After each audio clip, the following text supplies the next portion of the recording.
தினமுமே எனக்கு ஒரு ஃப்ரெண்டு கால் பண்ணுவா. அப்படி தான் 2, 3 நாளா வந்து பார்த்திங்கன்னா, நாங்க பேசிகிட்ருக்கோம்.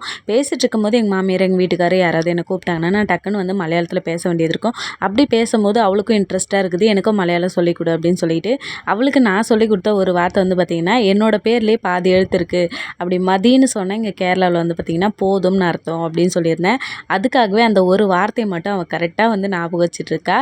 எல்லா வார்த்தைய விட இது நல்லா கரெக்ட்டா ஞாபகம் இருக்கு. உன் பேர்ல இருக்கிறதால தான் எனக்கு ஞாபகம் இருக்கு அப்படின்னு சொல்றா.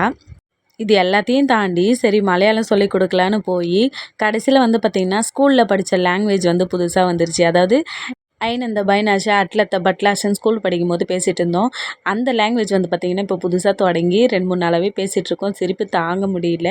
யாருக்கெல்லாம் இந்த லாங்குவேஜஸ் தெரியும் அப்படின்னு சொல்லிட்டு கமெண்ட்டில் சொல்லுங்கள். இன்றைக்கி காலையில் டிஃபனுக்கு இட்லியும் தேங்காய் சட்னியும் செஞ்சுருந்தேன். அதுக்கப்புறம் சோறுக்கு வாழைக்காய் பொரியல் செஞ்சுருந்தேன். இந்த மாதிரி ட்ரை பண்ணி பாருங்கள். ரொம்ப டேஸ்ட்டு சூப்பராக இருக்கும். இந்த வீடியோ பிடிச்சிருந்தா லைக் பண்ணுங்கள், சப்ஸ்கிரைப் பண்ணுங்கள். வீடியோ பார்த்ததுக்கு நன்றி.